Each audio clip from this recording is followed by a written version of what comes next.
this is Susan Allen with thequiltasylum.com, and I'm going to be showing you today how to sew a Y-seam by machine.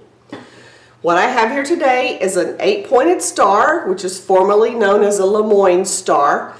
It is probably one of the most common quilt blocks that use inset seams or Y-seams. Now, what exactly do I mean by a Y-seam? Well, if you look at this seam and this seam, they're very straight. But as you get to here, you have an inset. So the seam does not come straight across the block. You have to stop and you have to put this piece in, and this juncture looks like a Y. So that's why they're called Y-seams. Many people are intimidated by Y-seams and sewing blocks like this one. They're not difficult. You do have to slow down and you do have to use a little patience, but once you figure out your method of how you want to do them at your machine and how your machine works, you'll be fine. You just have to slow down a little bit. It's not that hard. Now, the first thing you're going to do is you're going to cut out your pieces. And a Lemoyne star has 3 shapes. It has your diamond shape, which is a 60-degree diamond. So some patterns may have you cut them using the 60-degree markings on your ruler, a square, and a triangle. That's all there is to it. So you'll cut your pieces according to your pattern. Now, if you are using templates, I have cut these out. I've got 2 diamonds and a square. I have cut these out using templates from these happen to be from Somerset Patchwork. We also carry templates from Jen Kingwell that are the same way, but if you look at the template, it has your sewing line and it has holes drilled at the corners at your seam allowance. So when you are marking your pattern and cutting out, you can cut out with a rotary cutter, but then you will go back with your template and you will make dots at those seam intersections.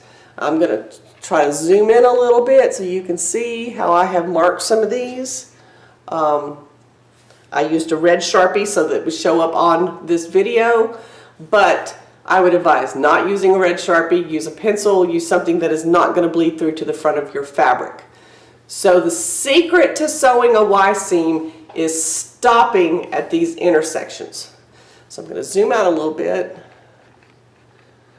So let's say you are not using templates, or you have made your own templates and you need to put those intersections on your piece. So this is just a post-it note.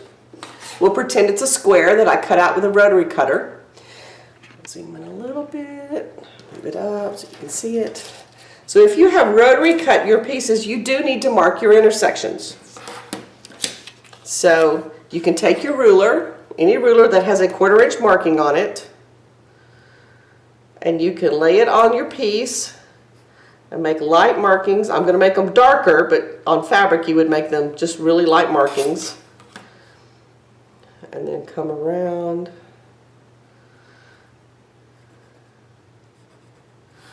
This dot right here is where I would put a dot for stopping, and I'll zoom in a little bit so you can see that. You can see here's this seam line, here's that seam line, this is the intersection. I would draw a dot. Now I am exaggerating. Again, I am exaggerating these so that you can see these on this video. You need to make a dot that's dark enough for you to see it, but still light enough to not bleed or show through the front of your fabric. So if you need to mark your own dots to stop, this is how you do it with a ruler and a pencil. So we're going to go to the sewing machine, and I am going to show you how to sew one of these units.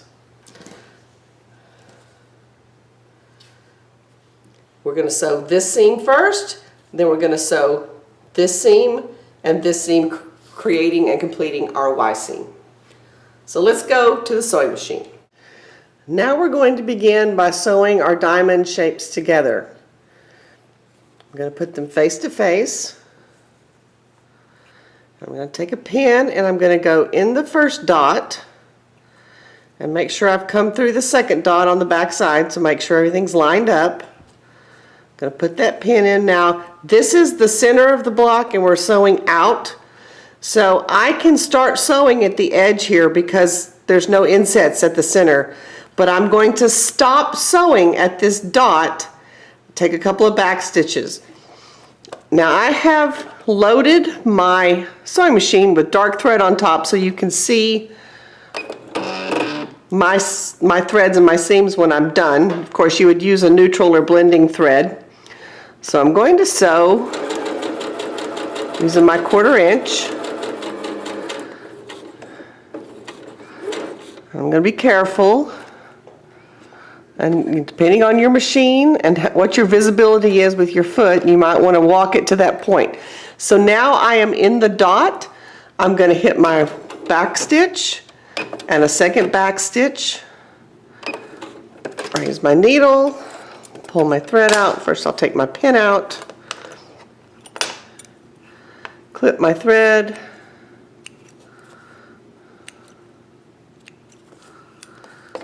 and you can see I've sewn, but I have stopped at the dot, taken a back stitch to secure it, and if I open this up, that seam allowance bit is loose, and we're going to need that in order to inset our square.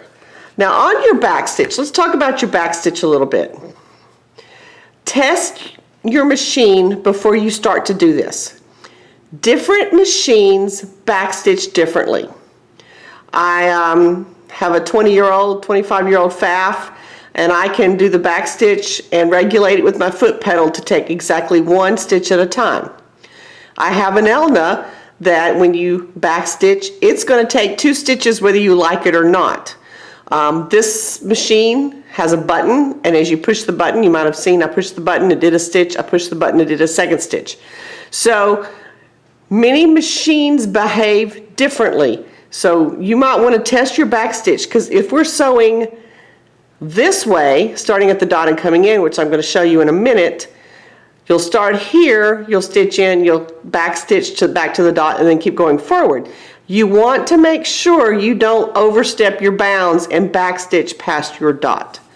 So test that before you begin to know how your machine behaves. It'll make a difference. So we're going to inset this square.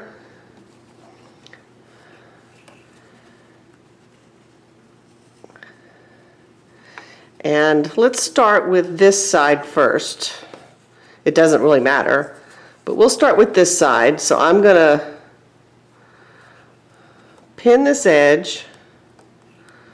I really like to start at the dot and then come off when you have all this stuff going on at this junction. So I'm going to put a pin in the dot, make sure I'm not caught the green side. Put a pin in the dot on my square. Move all of this out of the way. Pin. Now we're ready to sew. So I just find it easier, and this foot's a little weird, but I can see underneath it, to put my needle in the dot. So my needle is in the dot, the green stuff is out of the way. Put my foot down, 3 stitches, back stitch,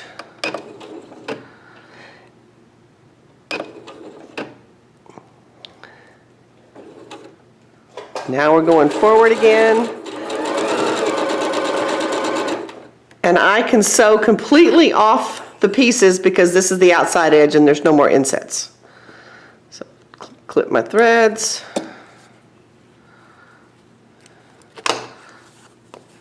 Take out my pins. We're still loose. All this is loose. So now I'm going to flip the piece over. You have this. You want to make sure this doesn't get folded up inside, because if it does, you can sew over it, and that's a mess. You're going to pull it out of the way. Pin, pin, in the dot, pin the end. Again, you want to make sure none of this is caught up in your pinning. It's completely out of the way. Put my needle in the hole.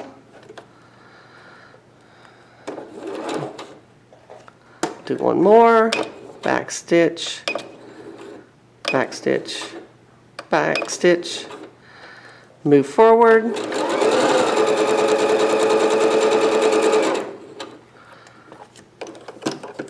Take it out, clip the threads, and there you have it. A perfectly inset square Y-seam. Not difficult. There's no difficulty to it. It's just a little bit of patience, knowing when to stop, knowing to pull, if you're adding the second seam, knowing to pull all the bulk out of the way so you don't catch it in the seam. And there you have a perfect inset seam. I hope you find this easy and you're not intimidated and you're willing to jump in and try something new. But there's Y seams, easy as pie. Thanks for watching, and we'll see you next time.